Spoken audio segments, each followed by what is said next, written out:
Hello, and welcome to another episode of Top 10 brought to you by the Glazov Gang. On today's episode, I realized there's somebody who's getting a lot of attention, and I mean a lot, but not the right type of attention. Yes, I'm talking about Keith Ellison.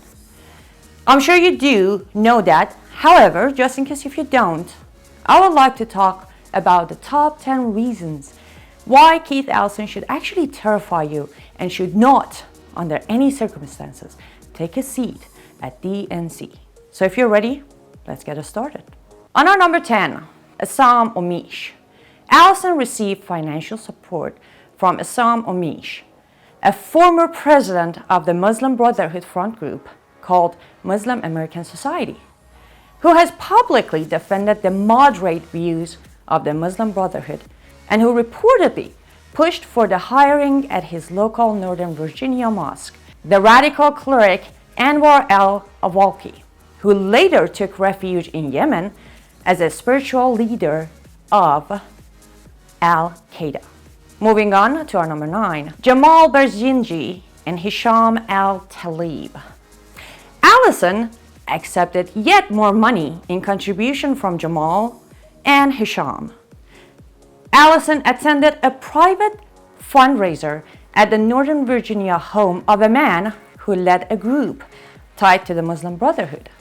Barzanji and al-Tlaib have served as vice presidents at the International Institution of Islamic Thought, a Northern Virginia think tank federal authorities suspect was part of a terrorist financing network.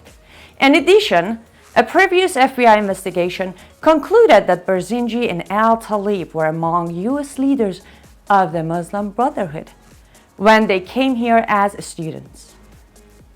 Barzanji and al-Tlaib have been involved and have helped finance criminal organizations, including the Holy Land Foundation for Relief and Development, and a think tank that served as refuge for at least 4 members of the Palestinian Islamic Jihad's governing board during the early 1990s. Moving on to our number 8, Sharif Willis. In October of 1992, Ellison publicly came to the defense of Sharif Willis, a convicted murderer and ex-convict who was now the leader of the violent Minneapolis-based Vice Lords gang. In November of 1992, 4 Vice Lord members had used Willis's house as their headquarters for planning the murder of a local police officer named Jerry Hoff. At the trial of one of the killers, 2 witnesses implicated Willis in the plot. Willis himself was never charged, however, because law enforcement authorities said they lacked sufficient evidence to convict him. Ellison helped organize the demonstration against Minneapolis police, where he denounced the campaign of slander the police federation has been waging against Willis. In February 1993, while the trial of Officer Hoff's killer was in progress, Ellison led a protesting crowd outside the courthouse in the chant, "We don't get justice, you don't get no peace." In February of 1995, Willis was convicted in federal court for several drug and gun-related offenses, for which he was sentenced to 20 years in prison. Moving on to our number 7, Sami AlArian. In 2008, Ellison spoke at CARE Tampa's 6th annual banquet, where he urged his listeners to support Sami AlArian, the former University of South Florida professor who had confessed 2 years earlier to conspiring to supply goods and services to the terrorist group Palestinian Islamic Jihad. AlArian himself had been the subject of an FBI investigation since 1996. He had long been publicly identified as a terrorist by close observers of the Islamic Jihad movement, including reporters for the Miami Herald and Investigation Project Director Stephen Emerson. Moving on to our number 6, Nihad Awad, the Council on American Islamic Relations, or also known as CARE Executive Director. Nihad Awad, a self-identified supporter of Hamas, spoke at an August 25, 2006 fundraiser for Ellison, who accepted thousands of dollars in campaign donations raised by Awad. The Ellison congressional campaign received roughly $50,000 in contributions that were given or raised by CARE officials. CARE is a Muslim Brotherhood front group. It is linked to Hamas and was named an unindicted co-conspirator in the terror finance trail against the Holy Land Foundation in 2008. On our number 5, Kwame Toure, anti-Semitic, anti-white, black separatist, leader of the Student Non-Violent Coordinating Committee in 1960s, popularized the slogan Black Power, identified Malcolm X, Che Guevara, and Mao Zedong as his 3 greatest heroes. The only good Zionist is a dead Zionist, as he said. In February 1990, Ellison participated in sponsoring Kwame Toure to speak at his law school on the subject Zionism, imperialism, white supremacy, or both. A speech that proved to be deeply anti-Semitic. On our number 4, Nation of Islam, my favorite, an African-American political and religious movement founded in Detroit, Michigan, United States by Wallace D. Fard Muhammad on July 4th, 1930s. A black nationalist group that mixed the belief system of Islam. They read the Quran, worshipped Allah as their God, and accepted Muhammad as their prophet. Fard believed that African Americans should prepare for a race war, and Christianity was a religion for slave owners.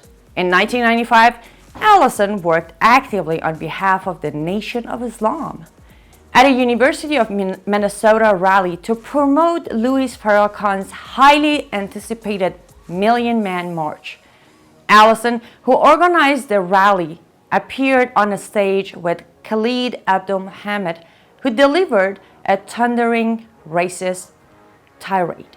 On our number 3, Louis Farrakhan, leader of the Nation of Islam, orchestrated the 1995 Million Man March, renowned for his hatred of whites and Jews. Ellison argued to the contrary, saying that Minister Farrakhan is a role model for black youth. He is not an anti-Semite. He is a sincere, tireless advocate of the black community and other oppressed people around the world. And he is regarded by most black people as a role model for youth and increasingly a central voice for our collective aspiration. On our number 2, love of Castro. After Castro died in November 2016, Ellison issued the following statement about the late Cuban dictator, and I quote, "He was a revolutionary leader who confronted a system of government that excluded everybody except the military and the money rich. And he took them on, defeated them, and then set the country up in a way where, did he use harsh dictatorship? Yes, probably he did. But did he also stand up for peace and freedom in Africa? Absolutely. His Cuban forces took on the South Africa apartheid military and defeated them." And I unquote. Well, we all know better. Castro was a mass-murdering communist monster. Read Humberto Fantova's book about Castro if you want to learn more about a ruthless tyrant he was. His evil and crimes were equal to that of Stalin and Hitler. And finally, our number 1, Keith Ellison himself, the perfect match for the DNC. In a recent article for Front Page Magazine, Robert Spencer documented how Keith Ellison is perfect for the DNC. His Muslim Brotherhood ties, his venomous Jew-hating make him the living, perfect example of today's Democratic Party. And seeing that the Democratic Party has now become the communist, terror-loving party, taking orders from radical leftist, American Israel hater, billionaire George Soros, well, that does make Keith Ellison the perfect fit for DNC.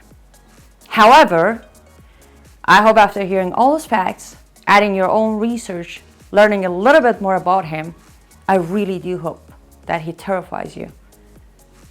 As always, thank you for watching. I hope you do your own research, you do your own learning. Next time, same channel, I'll bring you more Top 10.